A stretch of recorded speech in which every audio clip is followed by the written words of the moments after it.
नमस्कार, राधे राधे, जय श्री कृष्ण। आज की हमारी कथा है एक तितिक्षु ब्राह्मण का इतिहास। उद्धव जी भगवान श्री कृष्ण से पूछते हैं, भगवान, जो दुष्ट लोग होते हैं वो साधु पुरुषों पर बहुत ही असहाय अत्याचार करते हैं।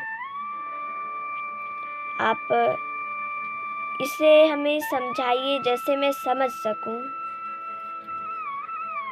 भगवान श्री कृष्ण से जब इस प्रकार से उद्धव जी ने पूछा तो उन्होंने इसका उत्तर दिया। श्री सुखदेव जी कहते हैं, परीक्षित, भगवान की लीला सबसे अच्छी है। भगवान की लीला के सामने सब कुछ फीका पड़ जाता है, और अगर यही भगवान की लीला ही मनुष्यों को बहुत सागर से पार कर देती है। भगवान श्री कृष्ण कहते हैं, प्रिय उद्धव, देवगुरु बृहस्पति के शिष्य उद्धव जी, मैं आपको एक ब्राह्मण का इतिहास बताता हूँ। ऋषि मुनि इस इतिहास को कहा करते हैं, तुम सावधानी पूर्वक सुनो। उज्जैन में एक ब्राह्मण था। वो बहुत कृपण था और उसने खेती व्यापार कर कर बहुत सारे धन इकट्ठा कर लिए थे, लेकिन वो उन्हें कहीं खर्च नहीं करता था, ना धर्म के कार्य में, ना खुद ही भोगता था। बस उसे यक्षों की तरह संभाल के रखता। और उसके स्वभाव से उसके कुटुंब और अन्य लोग, क्या उसके परिवार के लोग, उसके बेटी बेटे पत्नी स्वयं बड़े दुखी थे। कहते थे कि इनका ये स्वभाव कैसे जाएगा। बहुत परेशान रहते थे उस ब्राह्मण से। और वो कभी दूसरों को अच्छी लगने वाली बातें करता ही नहीं था।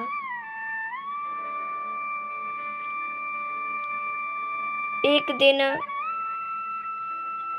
5 यज्ञ के महायज्ञों के भागी देवता उससे रुष्ट हो गए और उन्होंने उनकी सारी संपत्ति छीन ली उस ब्राह्मण की।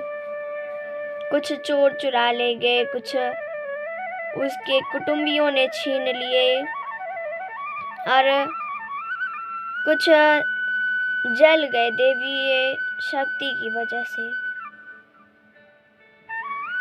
वो ब्राह्मण बड़ा असहाय हो गया।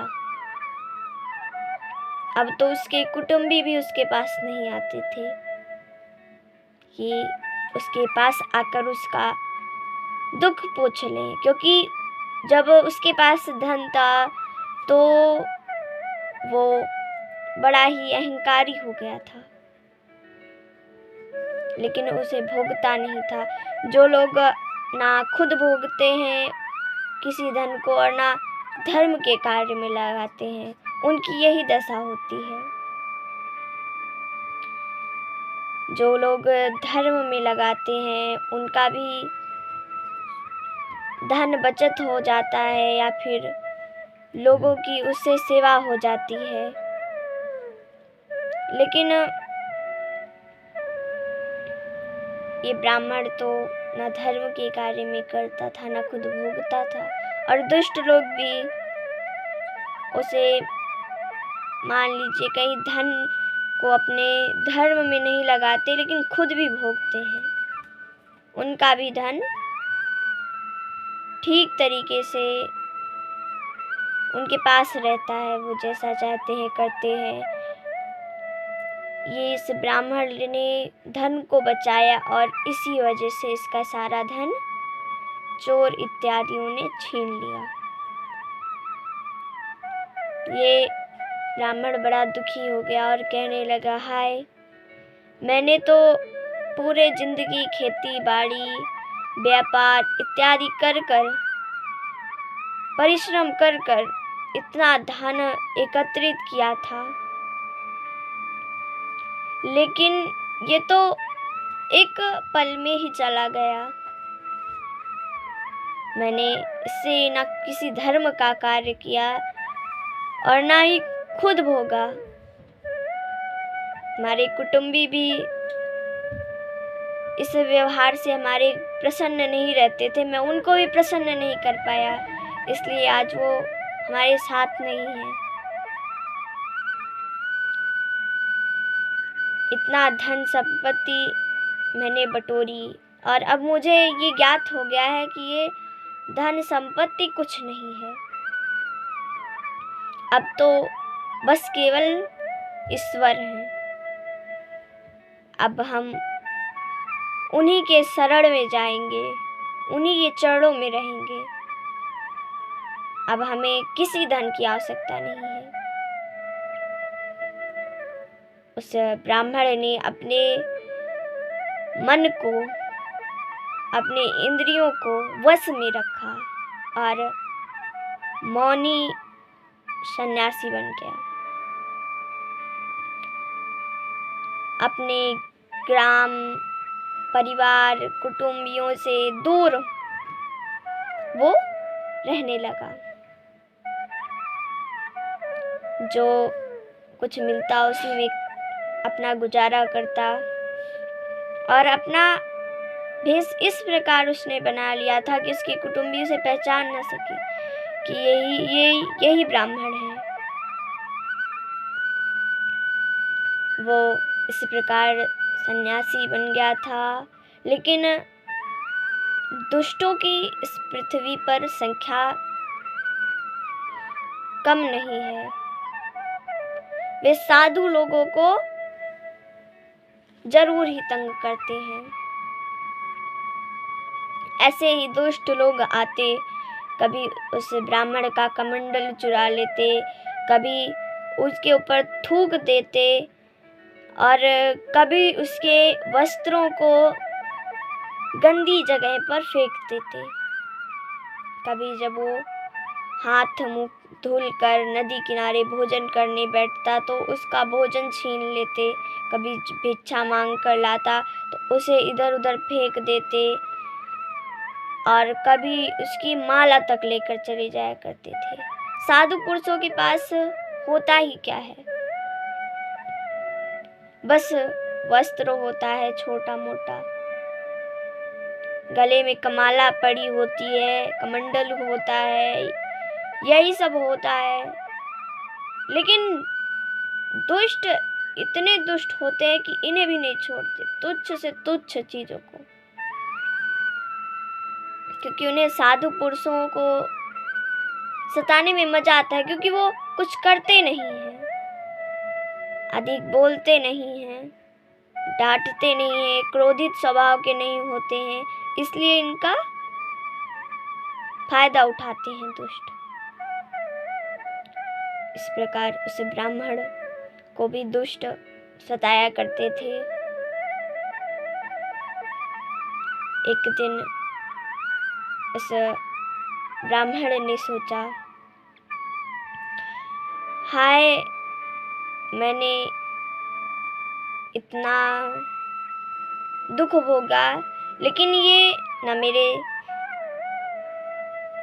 ना किसी मनुष्य का दोष है, ना किसी इसमें देवता का दोष है, ना ग्रह का, ये मेरा ही दोष है, मेरे पूर्व जन्मों का फल है।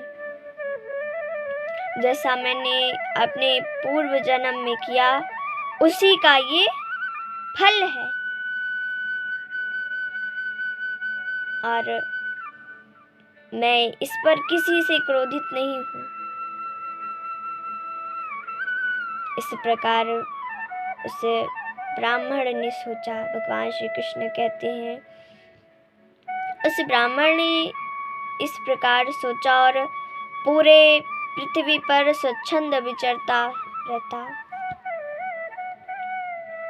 और अंत में उसे भगवान ईश्वर प्राप्त हो गए।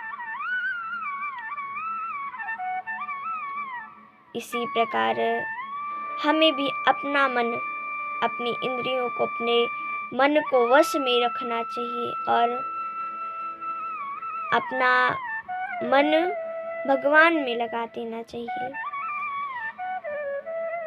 जैसे उस ब्राह्मण ने किया। आजकल के लोग भी धन संपत्ति इत्यादि इकट्ठा करते हैं और उसी ब्राह्मण की तरह उनका भी धन चला जाता है, क्योंकि जिस धन को न भोगा जाए वो धन बेकार हो ही जाता है और लक्ष्मी भी चली जाती है। आज की कथा हमारी यही समाप्त होती है। कल की हमारी कथा रहेगी सांख्य योग। धन्यवाद। राधे राधे। जय श्री कृष्ण।